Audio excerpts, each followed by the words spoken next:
Hey, what's up everyone? So I've had a bunch of requests from people asking me to do a video on this bike just to see exactly how well it runs after its motor swap and its upgrade. So I thought I'd just I'd do this quick video, walk around the bike, show you exactly what I've done to the bike with its upgrades. And then now that it's got its vehicle from public transport, I'm actually allowed to legally ride it on the road as it is now.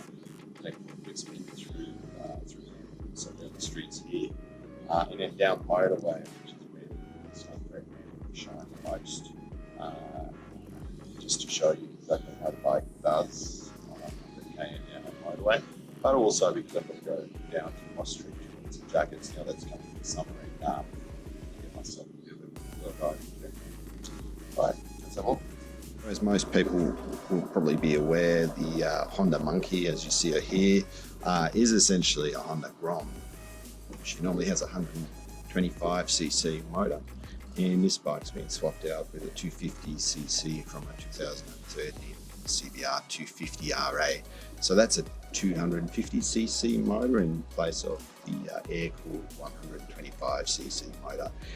The stock motor on this bike is about 8 kilowatt, I think, and it's probably about 10 newton meter torque, something like that. This motor here now, essentially, well, it at least doubles it, but it's probably about 20 kilowatt power, and it's going to have 20 newton meters of torque. There is a Chimera swap kit available for these bikes, for the Grom, and there's not much that you need to change on that. The subframe bracket, as you see it there, is fits fairly well on this bike, I'd say. There's a couple of things you've got to make. Got to make a couple of minor modifications to the frame, but that's about it.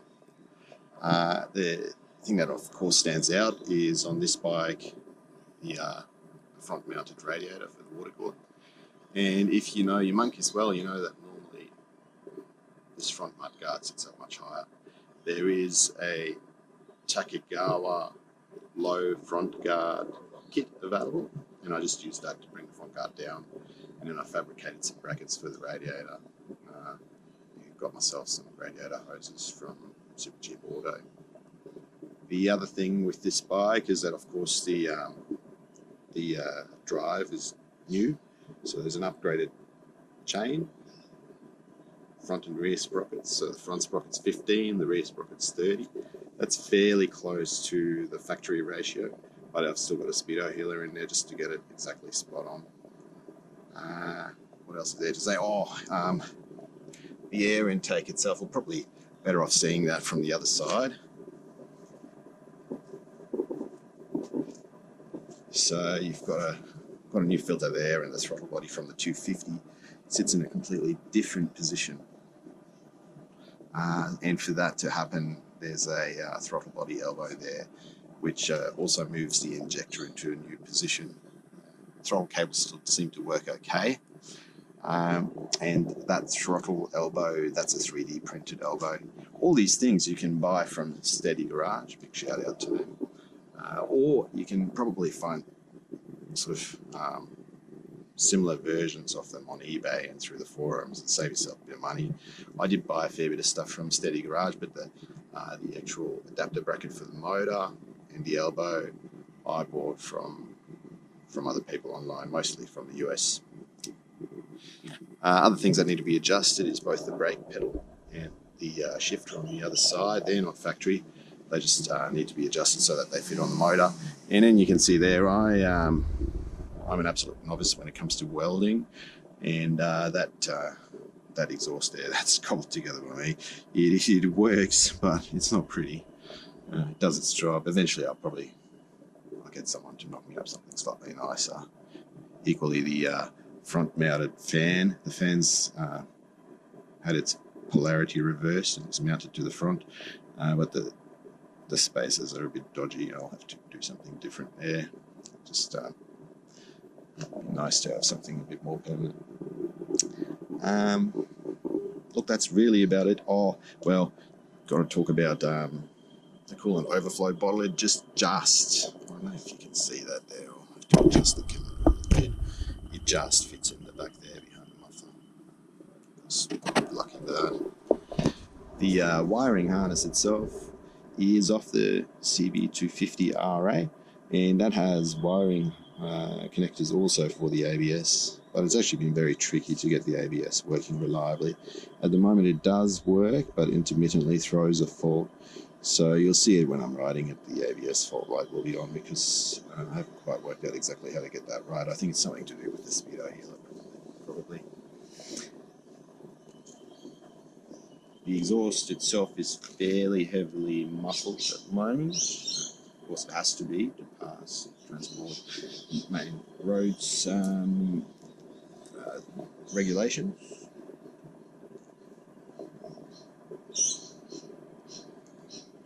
And some of the connectors on the wiring harness have to be changed over. The controls themselves, they're the original CB250RA controls, so they plug straight into the wiring harness to make it a bit easier. The instrument cluster is the Monkey instrument cluster, and that took a little bit of wiring just to get right, but it does work. And it looks kind of cool, I reckon. Probably the biggest ball ache on this bike was getting the headlight to work. I tried everything to get the Monkey's LED headlight connectors to wire into the CB250RA wiring harness, and to be honest, I couldn't work it out. So in the end, I just couldn't fuck, and I ended up getting a LED headlight off eBay. It works fine. It looks good. Righto. So I reckon, the ECU, we should talk about the ECU as well. So it's got an A-Racer ECU. I think it's the A-Racer Super high spec ECU. You can tune it on your phone. So I've usually got the phone just on my RAM mount and on auto tune, and then it's got the O2 sensor down the bottom there, and the exhaust. My dodgy welding skill. And the bike runs really well now. Taken it for a few spins to tune it all, and it runs well. Other than that, you can see this is definitely not a show bike. 3 guesses why there's a bloody sticker there on the tank. Yeah, that's right, because I fucking dropped the tank as I was putting it on the bike, so it's got a big dint there. Eventually I'll probably get a new tank for it. Tanks aren't too expensive, they're about $100 or something like that. Alright, that's about it. Let's take it for a spin and see how she goes. I just knocked this up this morning, and when I showed it to my wife, she said, "Oh, babe, that's fucked." But I guess it'll do the trick. We'll just see if we get any funny looks on the road.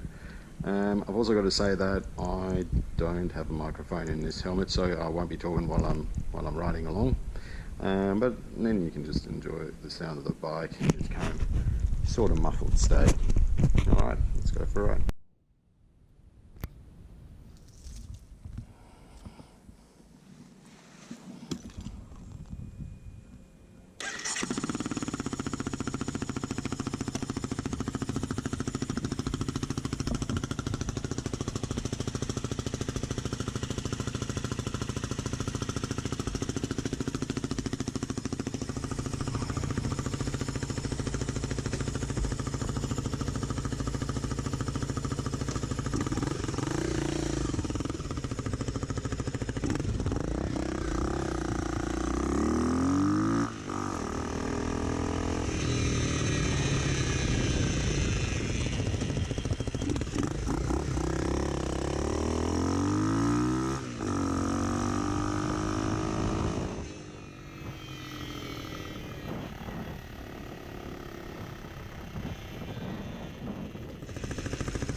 Oh yeah, one thing I forgot to say earlier was that there's a chain guide down there, and it has a ball bearing in it. And the ball bearing makes a whining noise on deceleration, so that's a normal noise, but it might sound a bit strange to some people if you haven't heard it before. Alright, here we go.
that's a fairly typical sort of ride on the Monkey.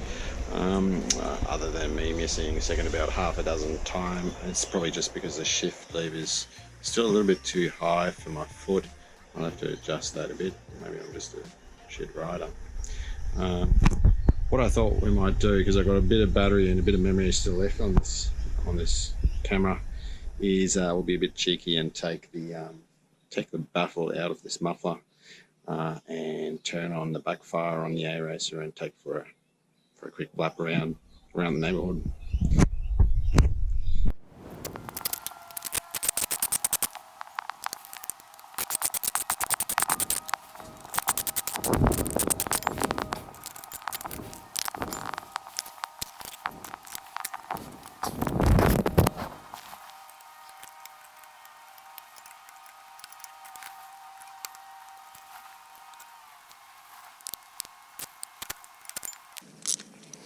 Sorry about that dodgy camera work there, but that exhaust is fucking hot. Okay, so we've taken that baffle out of the exhaust now. I'm just going to leave my gloves off, even though it's a bit unsafe riding without them, but it just allows me to adjust the A-Racer settings a bit better. So ignition's on.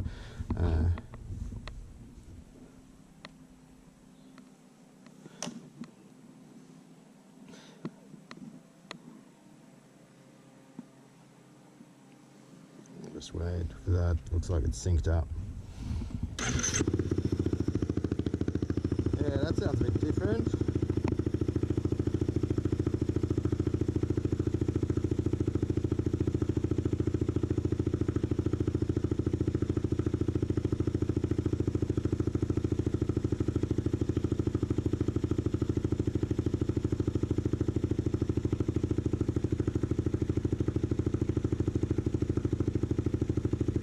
See there in the sun, we'll do a close throttle backfire. Alright, sorry neighbours.